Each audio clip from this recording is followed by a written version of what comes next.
সুপ্রভাত বন্ধুরা, তোমরা সকলে কেমন আছো? জলপাইগুড়ি জেলার ছোট্ট একটি গ্রাম থেকে আমি অলকা তোমাদেরকে সঙ্গে নিয়ে আরও একটি দিন শুরু করছি।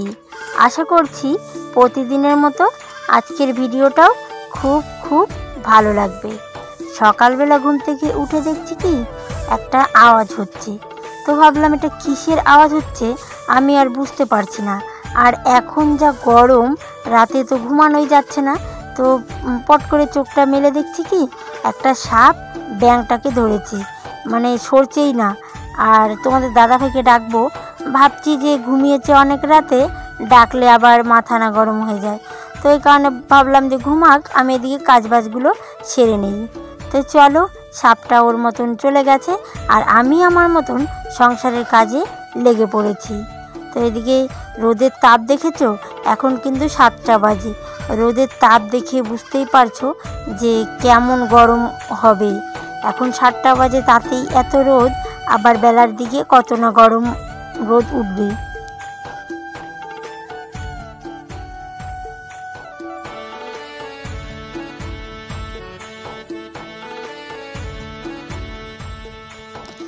আমার ভিডিওগুলো কে কোথা থেকে দেখছো অবশ্যই কমেন্ট করে জানাবে। তো এদিকে দেখো, নূপুর ঘুম থেকে উঠে পড়েছে, তো ওর বাবাকে জানালা দিয়ে ডাকছিল বারবার, তো মানা করা সত্ত্বেও কিন্তু ও ডাকছিল। আর আমি এদিকে উঠোনটায় ঝাড় দিচ্ছিলাম। আমাদের উঠোনটা জানো তো বন্ধুরা, অনেকটা বড়, মানে ঝাড় দিতে দিতে মাজাটা ধরে যায়। আর এদিকে কালকের পাতাগুলো রোদ উঠে গেছে, এখানে ছড়িয়ে দিচ্ছি, তো যাতে দুপুরের দিকে শুকিয়ে গেলেই ঘরে নিতে পারবো আর কি। তো উনুনটা একদম ছাইগুলো তুলে ভালো করে মুছে নিচ্ছি। তো প্রথম দিকে ভাবছিলাম যে বাইরের উনুনটায় রান্না করব, ওই কারণেই কিন্তু আমি বাইরের উনুনটা ছাই তুলে পরিষ্কার করেছিলাম। তবে খানিক বাদে এত রোদ উঠে গেছে যে বাইরের উনুনে রান্না করা তো ভালো, এখানে দাঁড়িয়ে থাকাই কষ্টকর ছিল। এখন তো যখন লেপছিলাম তখন রোদ বেশি ছিল না, তাই আর কি লেপতে পারছি।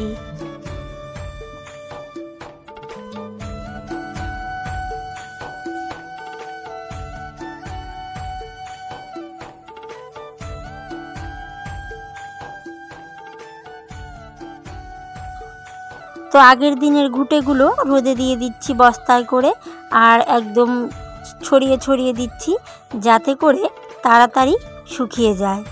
তোমরা কারা কারা ঘুঁটে দিয়ে রান্না করো অবশ্যই কমেন্ট করে জানিও। আমি কিন্তু আগে একদমই পারতাম না, তবে আমি যে শিকের উনুনটা বানিয়েছি ওই উনুনে এগুলো দিয়ে রান্না করতে কিন্তু বেশ ভালো হচ্ছে। তারপরে দেখো, আমি কিন্তু বাসনগুলো আগেই ভিজিয়ে রেখেছিলাম, আর এখন সেই বাসনগুলোই মেজে ঘষে নিচ্ছি।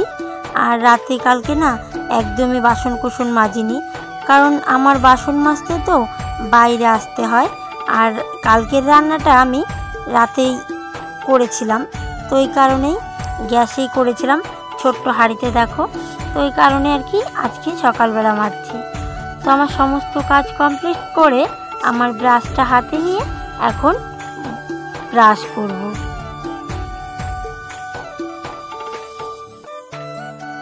তো এদিকে বাবু সোনা দেখো ভীষণ ঝামেলা করছে, মানে ঘুম থেকে উঠে ওর কিছু না কিছু ঝামেলা একদম থাকবেই কমন।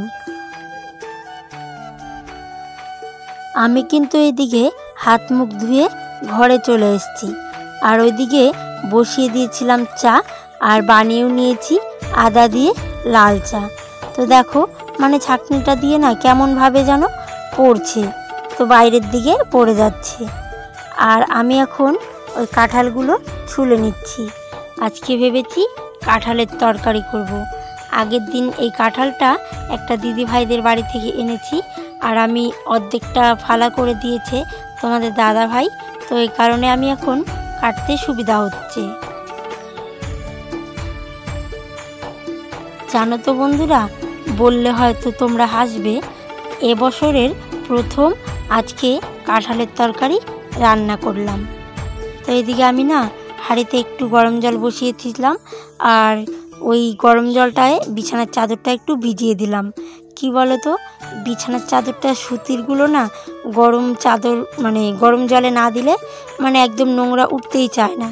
তাতে আমাদের বাচ্চাগুলো যে মাটি পায়ে ওঠে বিছানায়, প্রচণ্ড নোংরা হয়েছে। তো এদিকে আমি কাঁঠাল, আলু টালু সমস্ত কিছুই একদম বেছে ধুয়ে টুয়ে নিচ্ছি। তো একদম স্নানটা করে রান্নাটা বসিয়ে দেবো।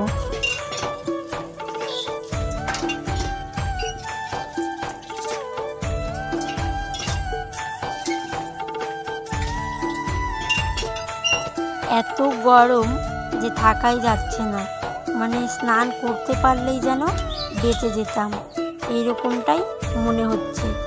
তো অবশেষে স্নানটা করেই নিয়েছি। আর এখানে দেখো জামা কাপড়গুলো ধুয়ে দিয়ে স্নানটা করে দিয়েছি। জামা কাপড়গুলো ধুতে গিয়ে তো আমি একদম ভিজে গেছিলাম। তো এখন জামা কাপড়গুলো মেলে দিলাম।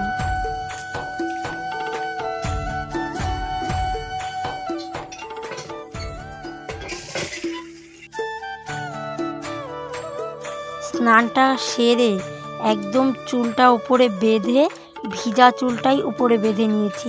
তারপর একটু সিঁদুর পরে এখন যাব রান্নাঘরে।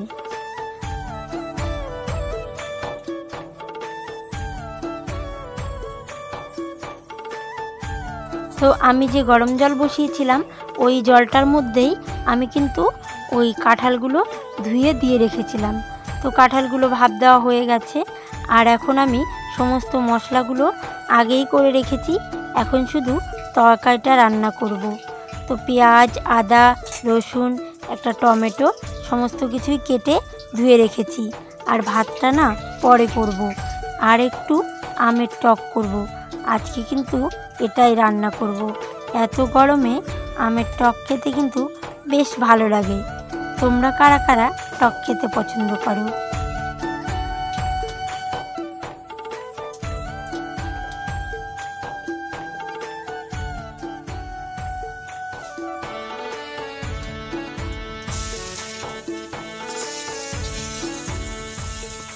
আজকের যে মশলাগুলো সমস্ত আমি পাটায় বেটে তারপর রান্নাটা করছি।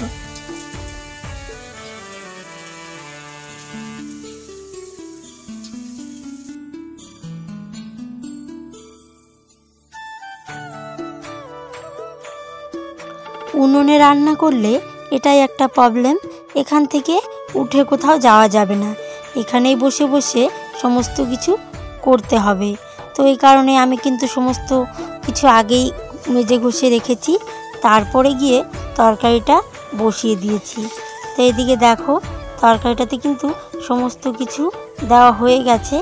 এখন শুধু নেড়ে চেড়ে জল দিয়ে ফুটিয়ে নিয়ে গরম মশলা দিয়ে নামিয়ে নিলেই হয়ে যাবে।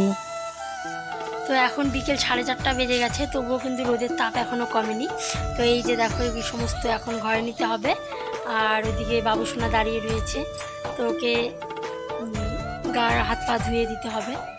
তো চলো, এখন সেই যে খাওয়া দাওয়া করে শুয়েছিলাম, এখন উঠলাম। আর একদম শুয়ে থাকলেও ভালো লাগে না গরমে, মানে গরমে যে কী করবো আর কি না করবো মানে ভেবেই পাচ্ছি না। গরম হলেও কাজগুলো তো করতে হবে, তাই না? তো সমস্ত পাতা টাতা ঘরে নিয়ে উঠোন ঘরটা ভালো করে ঝাঁট দিয়ে কিছুটা জামা কাপড় ছিল সেই জামা কাপড়গুলোই ভাঁজ করে রাখছি। তো এদিকে ক্যামেরাটা কেন যে এত আপ ডাউন করছে আজকে বুঝতে পারছি না।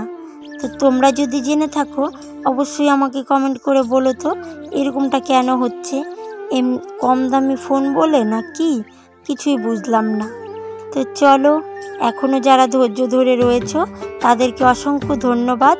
আর যারা আমার চ্যানেলে নতুন রয়েছো তারা প্লিজ চ্যানেলটিকে সাবস্ক্রাইব করে পাশে থেকো নতুন বন্ধু হয়ে।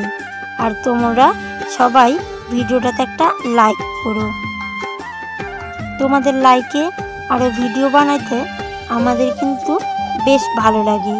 তো আজকে যেহেতু তোমাদের দাদাভাই বাড়িতে ছিল তাই কিন্তু গাছের জলগুলো তোমাদের দাদাভাই দিয়েছে। আর ওখানে একটা শর্ট ভিডিও শ্যুট করেছিলাম তাই কিন্তু বাইরে বের করেছি। তো চলো আজকের মতো বাই বাই, সবাই ভালো থেকো।